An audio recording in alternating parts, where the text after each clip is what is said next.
Hi, I'm Audrey Stevens, and my senior project is about raising awareness for autism. I chose this because it's very close to me. I have a family member that has autism, and I felt that not a lot of people actually knew about autism or what exactly it is. And so some of the things that I decided that I wanted to do was create a survey.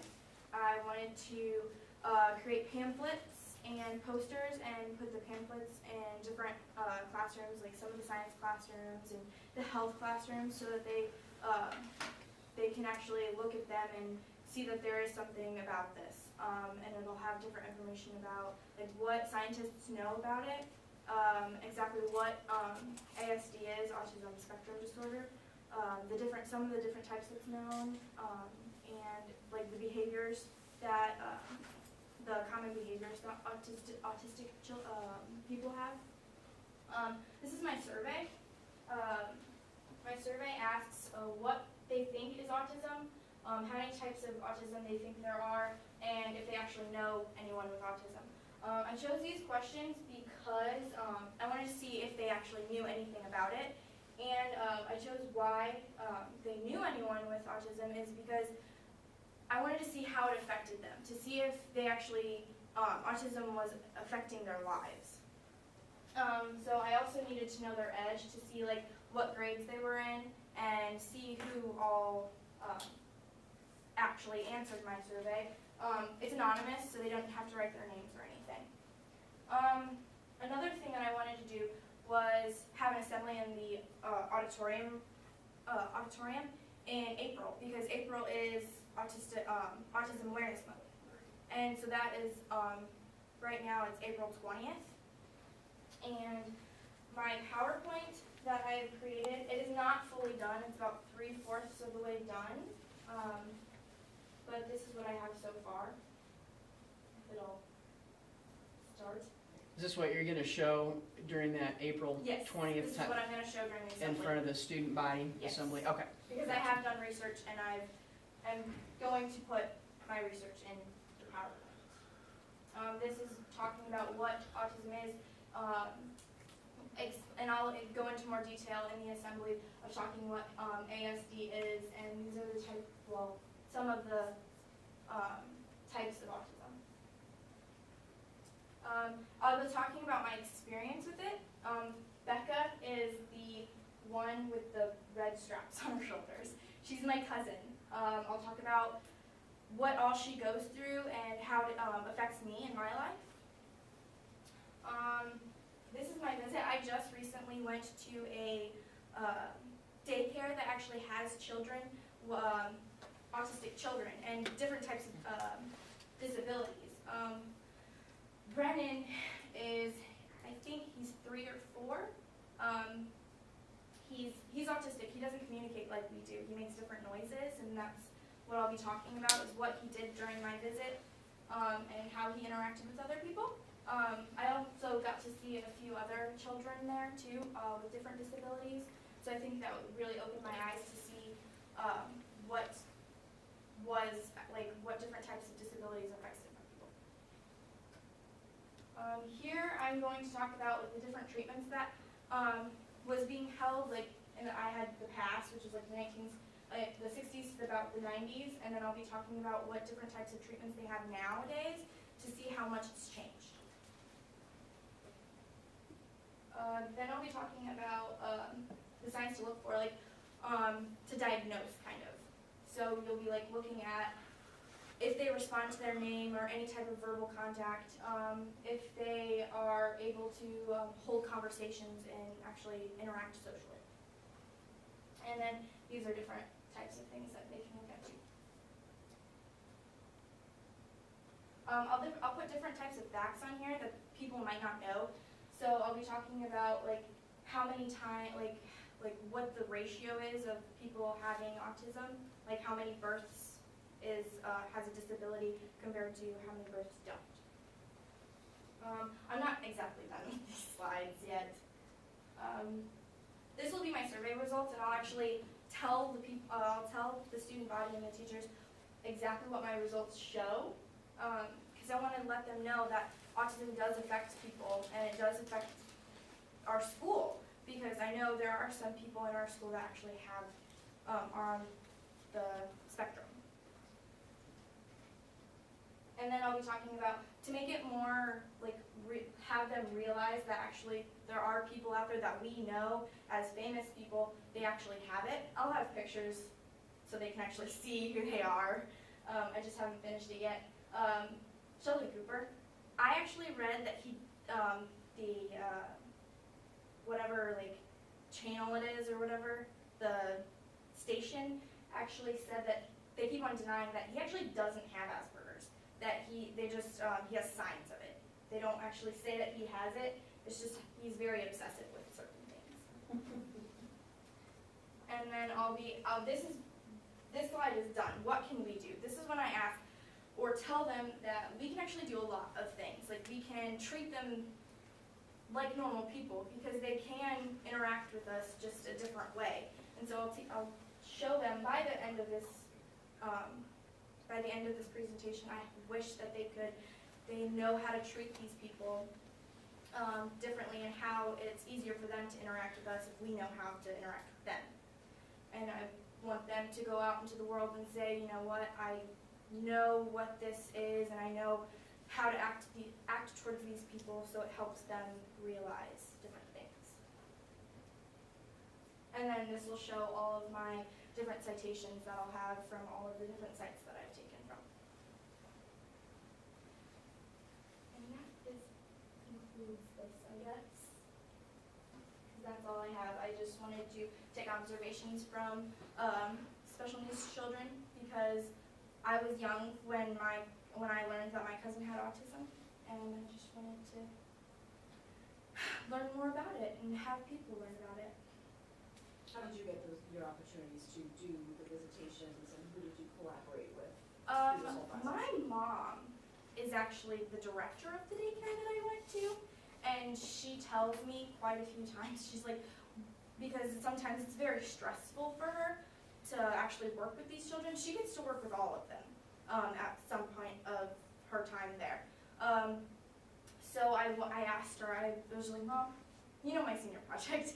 Is it okay if I go and visit the daycare to see if I can observe some of the kids? Because I asked her, I was like, when do you have the special needs children? How long do you have them? And so I went in the morning, got up really early and went, and I observed him. And he's only there for part of the day, and then he leaves, and he comes back, and I observed him when he was there. Yes. Do they tell your mother, do the parents inform her that, you know, my child we think has such and such, or do they just drop a child off and I mean, No. do you have some, you know, as a daycare operator, is there some form of heads up? Yes, there is actually. Most of the parents are very open with it because they want them to know it so they can actually make it easier for them in the classroom. Because when I was there, it was a really good day to visit because that was the day that they decided they wanted to create a little station for the child I observed, like have something for him to do because they didn't really have anything, just a little station for him. So they actually took all of his favorite things and was going to put it in a little station for him so he can not be in other people's way or get agitated with other kids. But yes, they have to fill out a medical form that'll tell them all of the different types of medications that they have to take and if they have to take it at the daycare at a certain time or anything. And then they'll also tell the different conditions that they might have. Have you thought of reaching out to see if you could observe some of our students here at Lakeland? I did think about that. I wasn't They're elementary, especially. Yeah, I wasn't sure if I wanted to do it, but I definitely did think Which would about give it. you another layer. Yes. Also, I can't remember in your presentation, I know I have a cousin who has an autistic son who I've had in Sunday school and stuff. And they work very closely with teachers, and you see stuff online of ways to help the student, you know, overcome some of those behaviors and stuff. Yeah. Was that part of this? I can't remember. Maybe you had a slide like that. I'll be talking about like the different Some of the treatments. research that's Yeah, in there. I'll be talking about like some of the different treatments that they have, Okay. and I'll go through like what they had to go through when they diagnosed my cousin. Mhm. She had to go to different doctors and different How they diagnose. yeah, and how they diagnosed and hopefully I'll have a guest speaker. Hopefully. What kind of guest speaker are you? I was thinking about having my aunt or my mother talk about all the different things and how they felt and what they had to go through just to get my cousin diagnosed. But I also asked an inclusive specialist from Fort Wayne. She has to deal with all of the special needs families that come to the corporation that she works for. I did ask her a few months ago. She wasn't able to though. So the other one for a specialist is Mrs. Yoder. Yes, who probably assist you. I wrote a paper last year about autism, and I definitely asked her a lot of things. So she might be another source. How old was your cousin when she was diagnosed? It took them about 6 years, so she was about 6 or 7. And she is at Westview. Yes, she's at Westview at the moment. Where was she before she was at the high school? I don't know exactly. The only other program that I know that she's ever been a part of is the one at Westview. And what are your plans in 6 years? My plans in 6 years, well, I want to become a doctor, so I'll definitely be doing research about certain things, so hopefully I can do something with autism. Obviously see the passion in the, for the subject area. A word of caution, Yes. when you talk about different groups, and I learned this the hard way, you want to avoid saying things like these people or those people, because Yes. that does tend to stigmatize it. They're just Yeah. people they're with just autism. So just it's one of those things you have to train yourself to do, because it's easy to say these kids or those kids, and when you're one of those kids, it's really hard to hear Yeah. those words that way. So. What's been one of your biggest challenges doing this project? Probably like gathering all the information and making sure that I have reliable sources. I want to make sure that they're reliable facts and make sure that I can actually use all of them. So you cross-referencing them just for Yes. places to be sure it's not just one person's idea. Yeah, I want to make sure that I get different sources. Like I want to get the same information from different sources, so I know that other people have the same information. When did this idea come to you? When did you come to the conclusion you wanted to make people aware? Was it the first try? I mean, is it something that's been going on? I think it's probably been about a year or two now. We had to, I took AP Language last year, and we had to write a paper, a 10-page research paper, I think. And I really wanted to, since it was really close to me, I really wanted to talk about autism. And so I wrote my paper. I was talking to Mrs. Yoder about certain things that she could help me with on my paper, and I really wanted to get the word out there about autism. That's, I think, when it started. It would be interesting to see too, if you can go online, or if you know someone, cousin, to get their angle on being suffering from autism, through their eyes, because there's many high-functioning people who do suffer from it, Yeah. who can articulate that. One of them being, I just lost her name, but I just saw her picture. The lady who works in Colorado is actually a doctor, I think it's in animal science, who studies, she actually has worked because her work as being autistic lets her see how animals suffer when they go through shoots and things. I can't get her name. Yeah. I'm not familiar with it. Yeah, she is very outspoken in support of autism, and it works at a very high level at a college there. But she helps design chutes and things so that animals won't be afraid to go, because often autistic people don't like that closing and feeling or people Yeah. touching them, so she takes it from that angle.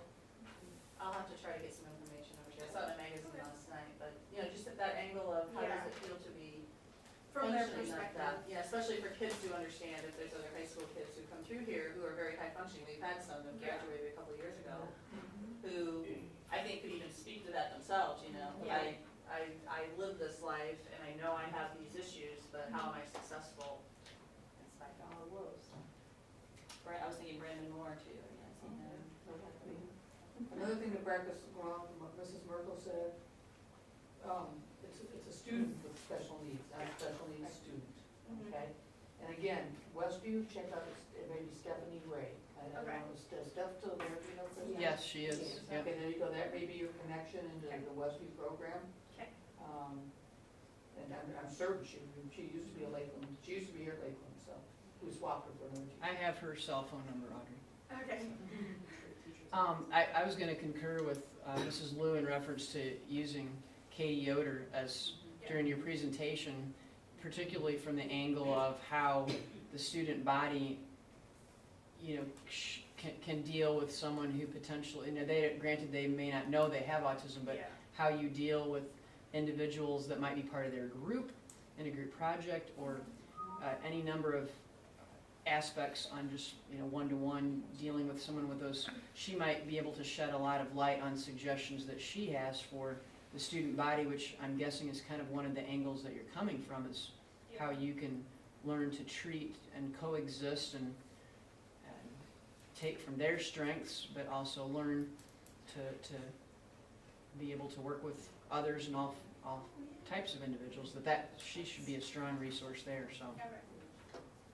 And you guys, for the judges, Audrey's in my BI class, so in that, there's any number of kids who have what we will call a pending senior project, because she really hasn't had much class time since, I would say September 20th, to work heavily on this project. It's been strictly outside of the realm of what we're doing in BI curriculum, so you know, while there are kids, Audrey, whose projects are done, and yours is not gonna be done until, you know, April, you know where you wanna go with this, and so you'll have what we call the pending status, and you'll complete that and come to fruition during that time frame. So.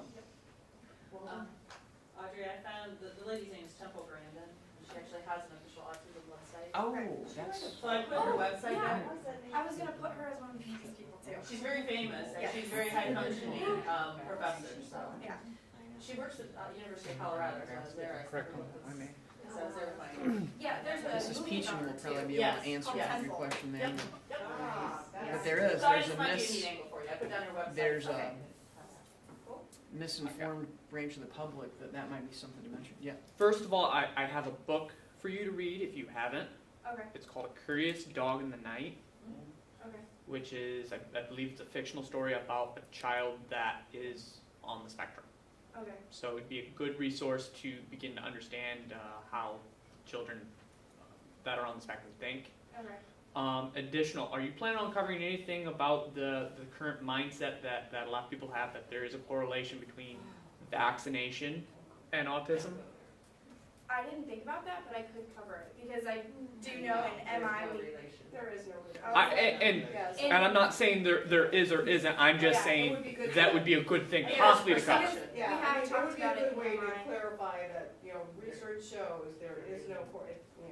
Yeah, in that's- MI we talked about it, and we had a few discussions how people did think, and I was just like, okay.